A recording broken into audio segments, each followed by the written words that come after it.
sabiquna minal muhajirin wal ansar radhiyallahu anhum wa radu anhu adda lahum jannat. Baik muhajirin, ansar ridho kepada mereka, mereka ridho kepada Allah, dan Allah jamin mereka semua masuk surga. Adakah yang berbuat dosa para sahabat? Ada, namanya manusia, bukan malaikat, tapi diampuni. Dan ampunan ini yang luar biasa pentingnya. Dosa cuman beberapa puluh atau beberapa belas, tapi tidak diampuni oleh Allah. Disiksa apa tidak? Disiksa. Neraka apa tidak? Neraka, karena tidak diampuni. Dosa bermiliar-miliar, segunung, bergunung-gunung bahkan, tapi diampuni oleh Allah. Neraka apa tidak? Tidak, orang diampuni. Maka ampunan Allah ini luar biasa. Oleh karena itu, ketika doa diampuni, ketika doa dikabulkan, di malam yang 1 tahun itu cuma sekali. Aisyah bertanya, ucapan apa yang terbaik aku ucapkan jika aku berada di malam itu ya Rasul? Ya, insyaallah mungkin beberapa hari lagi atau sebulan lagi kita akan mendapati malam itu. Apa yang terbaik kita minta kepada Allah di malam terbaik itu, di malam yang sepanjang tahun itu cuma sekali? Kita disuruh minta ampun. Allahumma innaka afuwun tuhibbul afwa fa'fu anni. Itu saja diulang-ulang. Gitu. Barangkali ada di antara kita ini mumpung malam terbaik nih, minta kemenangan kaum muslimin, minta hancurnya musuh-musuh Islam, minta supaya kaum muslimin bersatu, minta supaya begini, minta supaya begitu. Tidak. Nabi mengajarkan, Allahumma innaka afuwun tuhibbul afwa fa'fu anni. Engkau maha pengampun ya Allah, engkau mencintai ampunan ya Allah, ampuni aku, ampuni aku. Ya. Inilah satu kelompok, satu jamaah, satu generasi yang dijamin ampun. Maka jangan pernah menyebut-nyebut dosa sahabat, karena sudah diampuni. Kecuali untuk ilmu pengetahuan bahwa Ma'iz waktu itu dirajam karena berzina begini-begini, termasuk perempuan itu hamil hasil zina, dirajam oleh Nabi begini-begini sebagai ilmu, dan akhirnya mereka semua diampuni oleh Allah, masuk surga. Ya. Nah, orang-orang seperti inilah yang wajib kita tiru, yang wajib kita contoh, yang wajib kita contek, kita jiplak. Apanya? Akidahnya, tauhidnya, azannya, qomatnya, solatnya, rukuknya, sujudnya, tawafnya, sa'inya, semua. Mereka ketika berkunjung ke Mekah umroh sekali, umroh kan paling 2 jam 3 jam selesai. Besoknya, lusanya umroh lagi apa tidak? Kalau umroh lagi kita ikuti, kalau tidak jangan. Tidak bisa kita pakai logika, namanya umroh kan baik. Hari ini umroh, besok umroh lagi, lusa umroh lagi, kan bisa pahalanya banyak. Nanti dulu. Kita disuruh mengikuti jamaah manusia-manusia yang dijamin surga ini. Mereka umroh berkali-kali, apa sekali? Berapa kali? Sekali. Bagaimana kita mau mendahului mereka? Manusia-manusia yang dijamin ampun, dijamin ridha, dijamin surga ini. Mereka sekali, kita sekali. Mereka berkali-kali, kita berkali-kali. Mereka baca Al-Quran setiap hari. Selesai baca Al-Quran, mereka membaca Sadaqallahul Azim apa tidak? Baca apa tidak? Tidak. Kalau mereka tidak membaca Sadaqallahul Azim, haram bagi kita membaca Sadaqallahul Adzim, walaupun artinya bagus. Seluruh kaum muslimin, ulama sepakat dari masyrik sampai maghrib, Sadaqallahul Adzim artinya bagus sekali. Tapi mentang-mentang bagus, lalu kita pakai di mana saja tanpa contoh. Kita tinggalkan jamaah manusia terbaik ini. Biarkan mereka tidak mengucapkan Sadaqallahul Adzim, kan bagus. Rusak kalau agama begitu. Masih banyak kalimat yang bagus lagi, tambahkan lagi, tambahkan lagi. Jadi rusak agama ini, tidak murni lagi. Buat apa ada nabi, buat apa ada manusia sebagai contoh teladan. Nah, disinilah maka keluar kaidah besar. Seandainya sebuah ibadah itu baik, benar, pasti sudah dilakukan oleh jamaah ini, oleh para sahabat itu. Seandainya membuat sutroh-sutroh pakai kayu di masjid itu baik, tentu para sahabat sudah melakukannya. Nggak mungkin ada kebaikan luput dari para sahabat. Seandainya berjamaah sholat tarawih dalam satu masjid itu 2 kali baik, satu habis sisa untuk mengakomodir anak-anak muda yang pingin bacaannya panjang, nanti jam 3 ada lagi dalam masjid 2 kali. Kalau itu baik pasti, kalau itu benar pasti sudah dicontohkan oleh para sahabat ridwanullah alaihim jami'an. Adakah para sahabat mencontohkan satu masjid tarawih 2 kali? Pertama habis isya, kedua nanti menjelang sahur. Ra'yu, akal, logika, semangat nurani terima. Sholat apa salahnya? Apalagi ini untuk mengakomodir masing-masing. Yang tua-tua kan tidak kuat terlalu panjang, ya udah habis sisa setengah jam, 20 menit. Anak-anak muda yang girohnya tinggi, 2 jam setengah nanti menjelang sahur. Apalagi ini 10 malam terakhir, ini semangat, ini logika akal. Sementara kita beragama disuruh mencontoh, mengikuti siapa? Para sahabat tadi. Nggak bisa yang terjadi di Masjid Nabawi, Masjidil Haram hari ini jadi dalil, jadi patokan. Bukan. Masjid yang paling sunnah di muka bumi kita akui, Masjidil Haram, Masjid Nabawi. Hampir-hampir tidak ada bid'ah, atau mungkin sedikit bid'ah di sana. Kalau toh ada, ya bukan penduduk asli sana, membawa bid'ah dari negeri masing-masing. Tapi semua yang ada di sana pasti benar. Nanti dulu kalau pasti benar, sudah kita tutup Al-Quran, kita tutup hadis, kita ikuti Mekah Madinah hari ini, selesai. Kalau ada jaminan bahwa praktek ibadah yang ada di Masjidil Haram, Masjid Nabawi pasti benar, enggak, tentu tidak ada jaminan. Jaminan kebenaran adalah para sahabat. Ketika sahabat melakukan berjamaah salat tarawih 2 kali, kita ikuti. Kalau tidak, jangan. Lau kana khairan lasabaquna ilaih. Kalau itu benar, kalau itu berpahala, kalau itu hak, pasti sudah dilakukan oleh para sahabat. Kenapa bukan Nabi? Barangkali perlu difahami. Kenapa bukan Nabi? Lau kana khairan la sabaqana Rasul sallallahu alaihi wasallam. Kenapa tidak begitu? Kalau sebuah peribadatan itu benar, pasti sudah dilakukan oleh Rasulullah. Kenapa enggak begitu? Kenapa sahabat? Saya kira kemarin sudah sedikit kita singgung. Kenapa? Karena memang ada kebaikan ibadah yang Nabi belum pernah melakukan. Apa kemarin contohnya?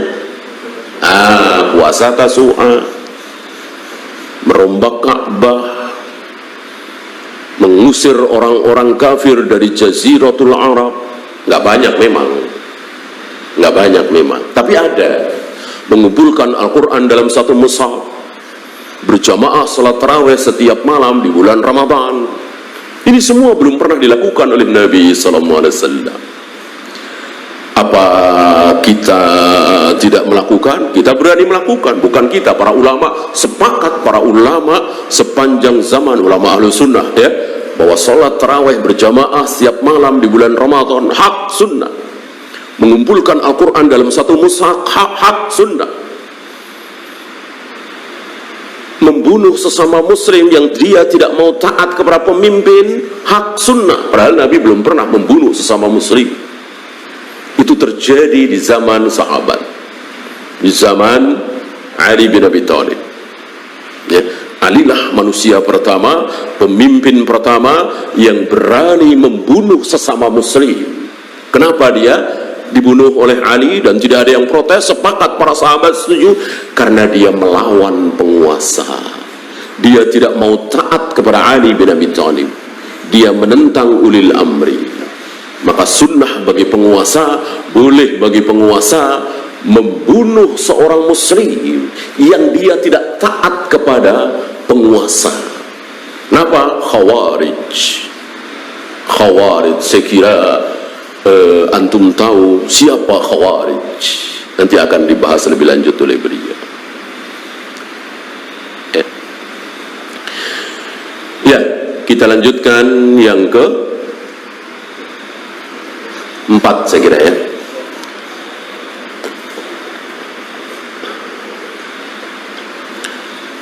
Wa qala Umar bin Al-Khattab radhiyallahu anhu. Di pasal keempat ini beliau membawakan ucapan Umar bin Al-Khattab.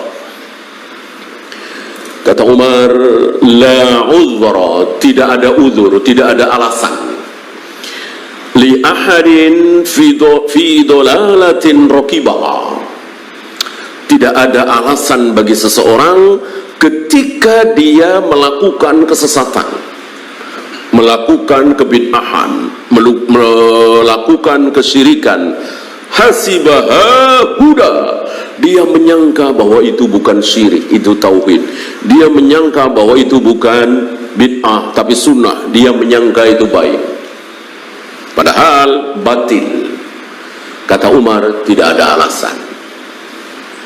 Tidak ada alasan. Wala fi huda tarakahu hasibahu dolalatan. Sebaliknya, ada sebuah petunjuk, ada sebuah kebaikan, dia tinggalkan. Dia menyangka bahwa itu sesat. Dia menyangka bahwa berjenggot itu sesat, ciri teroris, maka dia potong jenggotnya. Dia menyangka bahwa tidak isbal itu sesat, ciri teroris, maka dia berpakaian isbal. Ini banyak, ini contoh yang kecil ya. Contoh yang lebih besar tentu banyak sekali. Dia menyangka maulid itu baik, lalu dia merayakan maulid. Dia menyangka tahlilan itu baik, mentahlilkan kematian 3 hari, 7 hari, 40 hari dan seterusnya itu baik, lalu dia lakukan itu.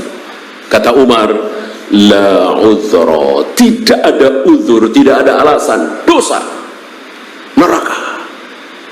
Itu. Kenapa Umar mengatakan seperti itu? Beliau mengatakan faqad buyyinatil umur, karena perkara dalam agama itu sudah dijelaskan. Tidak ada satupun jalan menuju surga kecuali sudah dijelaskan oleh Nabi SAW. Tidak ada satupun jalan menuju surga, menuju neraka kecuali sudah diterangkan oleh Nabi SAW. Belum ada yang belum dijelaskan. Sudah terang benderang. Kenapa tidak belajar? Ya. Wa thabatatil hujjah. Hujjah sudah tegak. Wan qata'al uzru, maka terputus uzur itu, enggak ada uzur lagi. Ucapan Umar ini tentu berlaku bagi orang-orang yang sudah kedatangan dakwah. Kalau kita telan mentah-mentah apa yang diucapkan oleh Umar tanpa tafsil, tanpa perkecualian, tentu ini bertentangan dengan banyak dalil. Ya.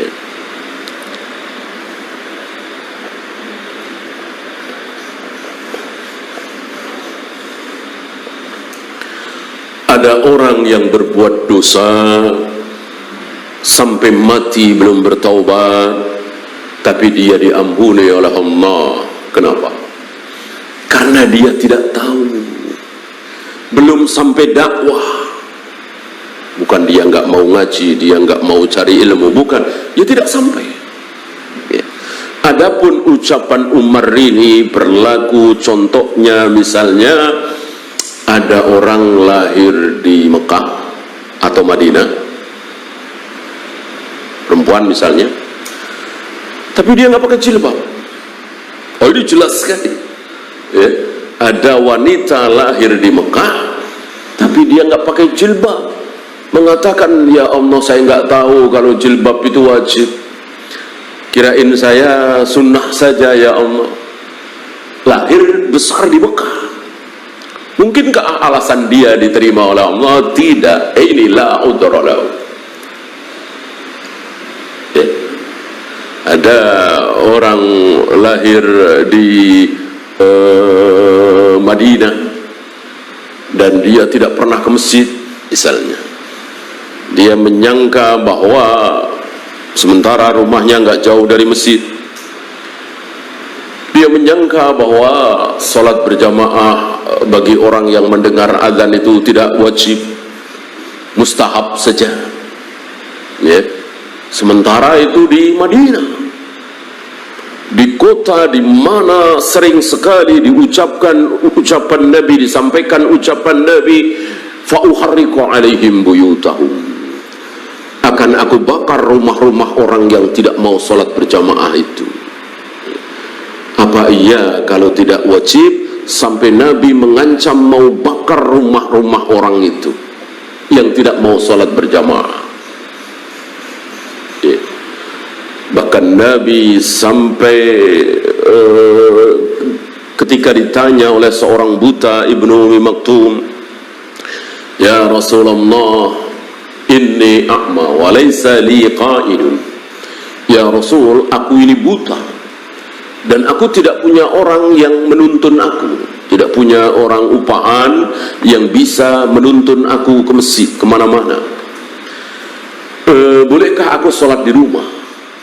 Nabi menjawab, boleh. Tidak selang lama Nabi bertanya lagi, hal sami'tan nida? Engkau dalam keadaan buta itu dengar azan apa tidak? Dijawab oleh orang buta ini, saya dengar ya Rasul. Wajib. Kalau dengar wajib datangi.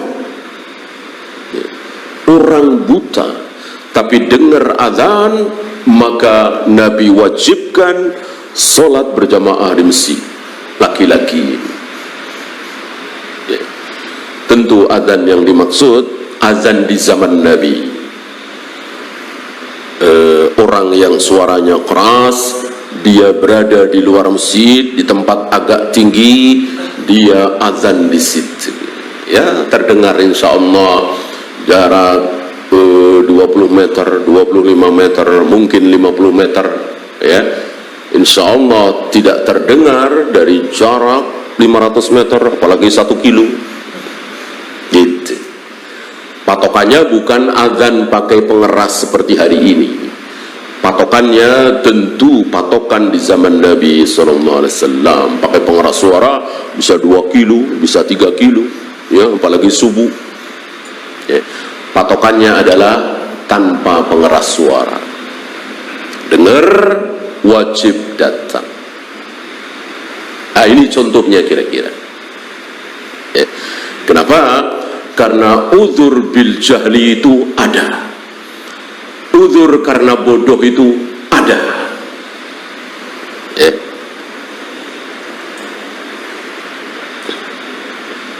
Mana contoh besarnya?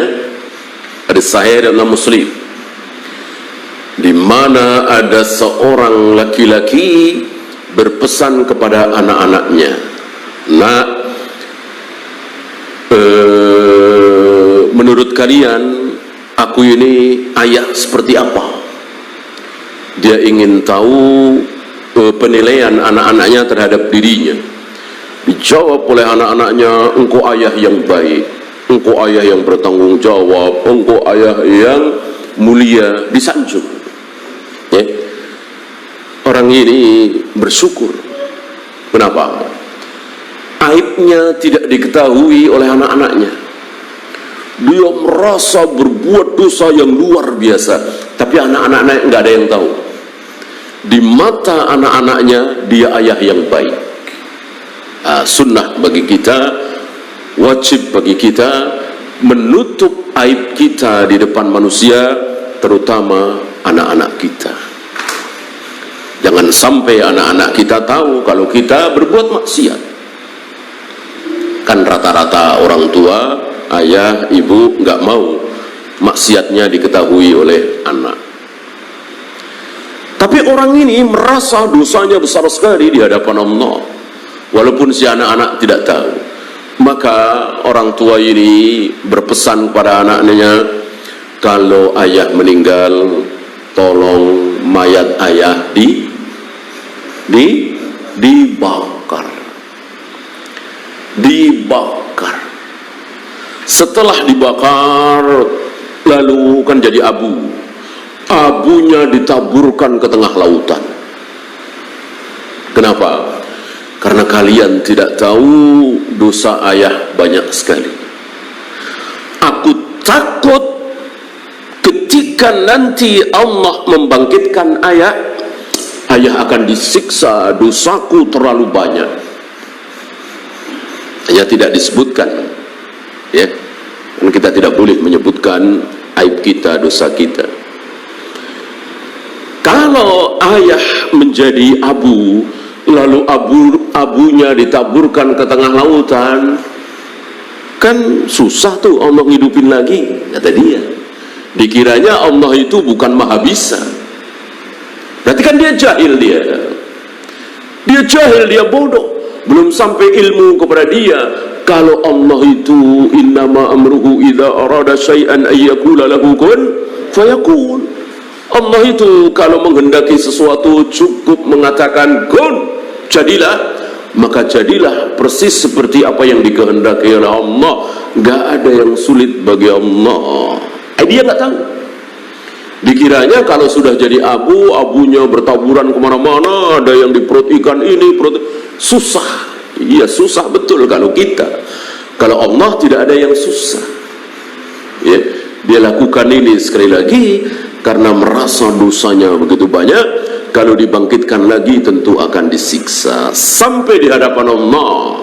Ini yang ceritakan Rasulullah SAW. Ini kejadian kan ribuan tahun sebelum Nabi SAW.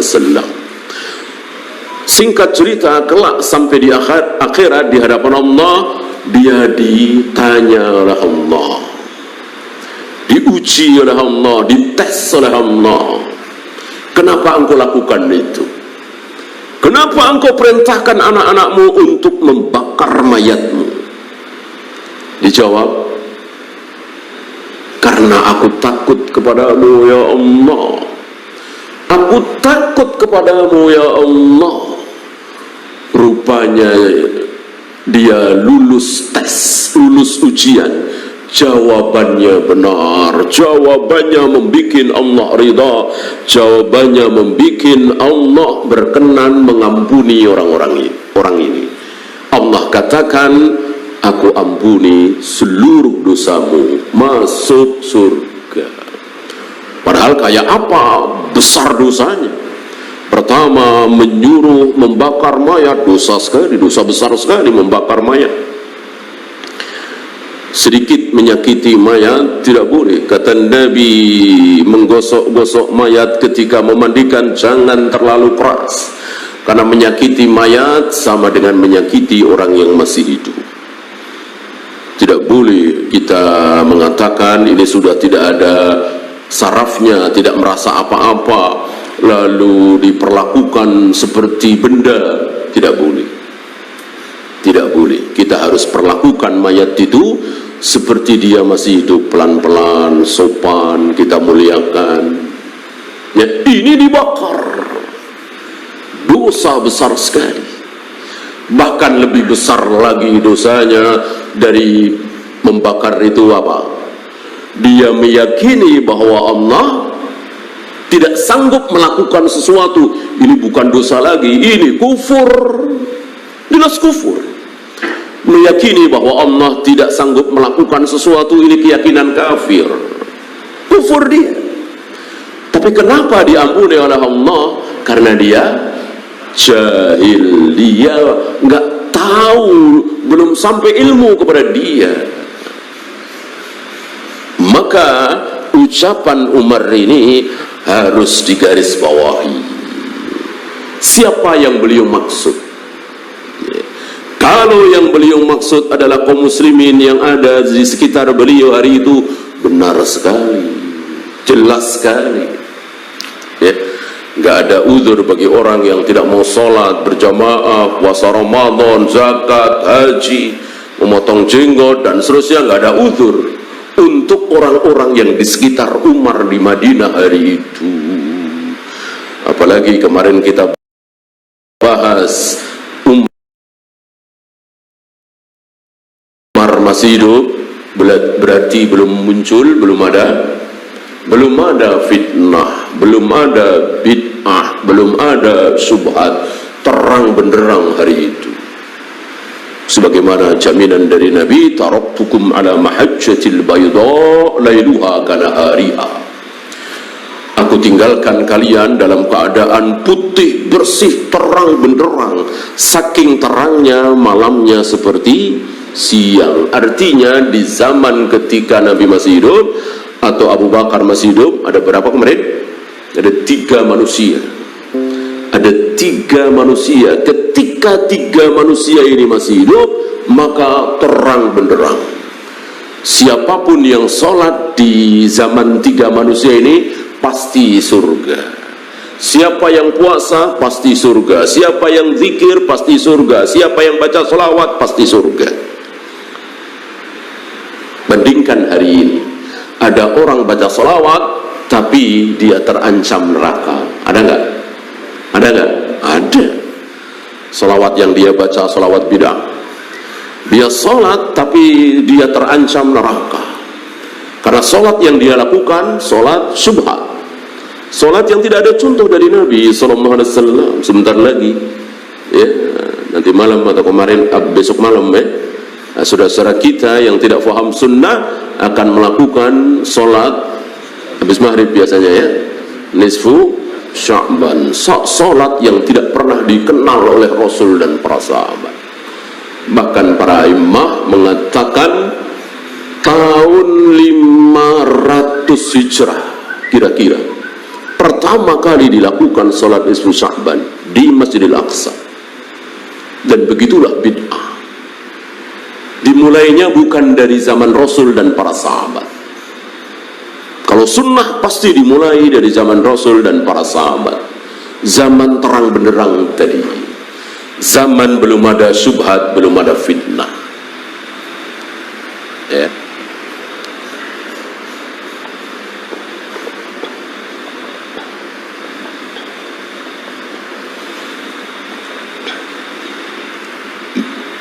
Wadzalika anna sunnata wal jama'ata qad ahkama amrad dini kullihi.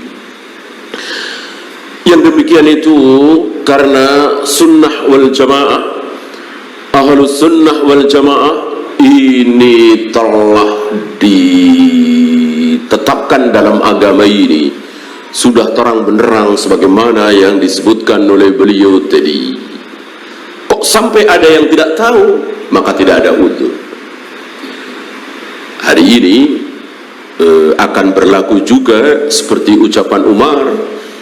Kalau kita sudah kedatangan dakwah, sudah dikasih tahu ini bid'ah apa, ini tidak ada contoh dari Nabi SAW dan para sahabat, Ada pengajian sunnah di depan mata, dia nggak mau ikut, dia nggak mau ngaji, dia nggak mau tahu.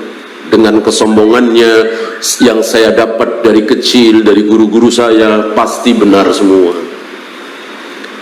Ngapain ngaji lagi, dirubah-rubah.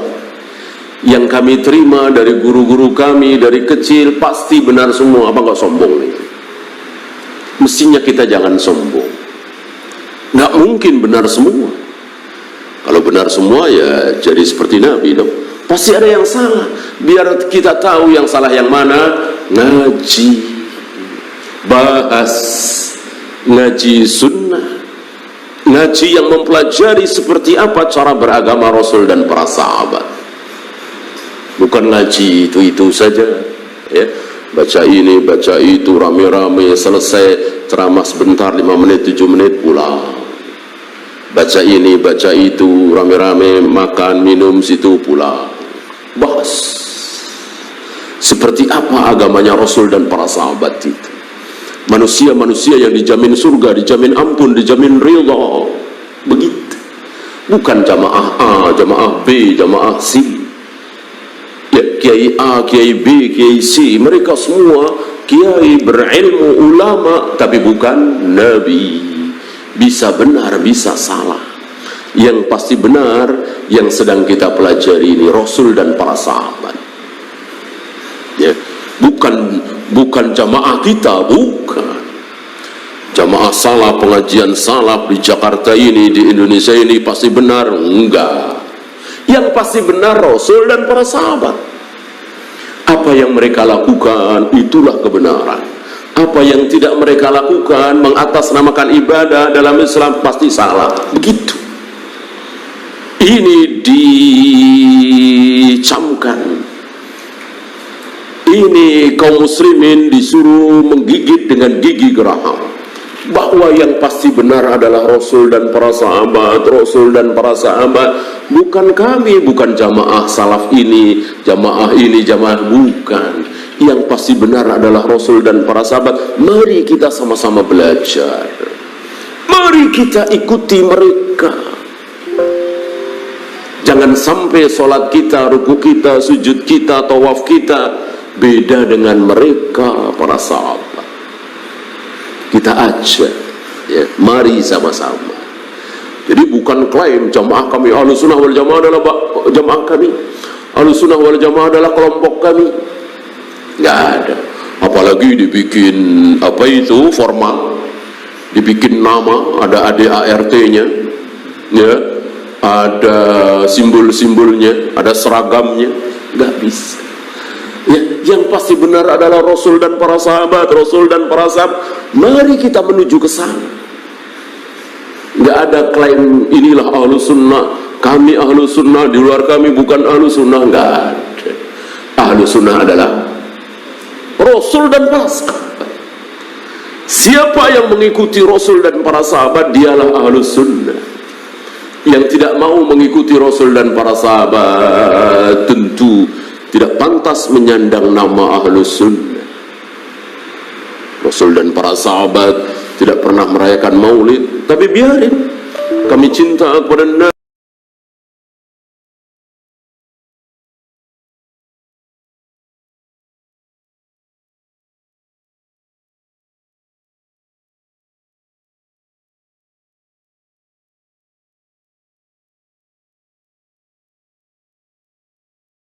Kita lebih hebat dari para sahabat.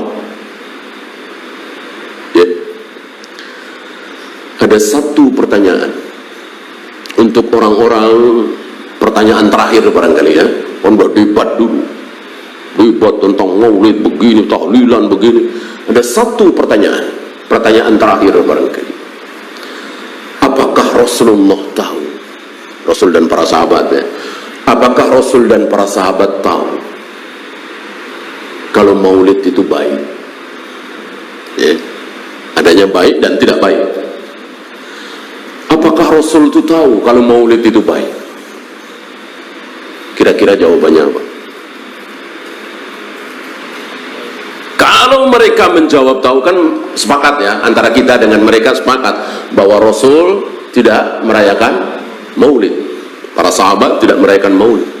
Bahkan Imam Syafi'i, Imam Bukhari, Imam Malik, A'immatul Arba'ah tidak ada yang merayakan maulid. Satu pertanyaan, apakah Rasulullah tahu kalau maulid itu baik? Benar. Kalau dijawab tahu, Rasul tahu kalau maulid itu baik, sementara beliau tidak merayakan maulid, berarti Rasulullah berkhianat, berarti Rasulullah menyembunyikan kebenaran, berarti Rasulullah tidak menyampaikan risalah dengan lengkap. Sholat itu baik, sudah disampaikan. Puasa itu baik, sudah disampaikan, sudah diajarkan. Zakat, haji baik, sudah disampaikan. Maulid ini yang belum disampaikan oleh Nabi. Berarti ada yang tertinggal. Sebelum Nabi wafat, beliau belum menyampaikan baiknya maulid, berpahalanya maulid. Sementara beliau tahu bahwa maulid itu baik.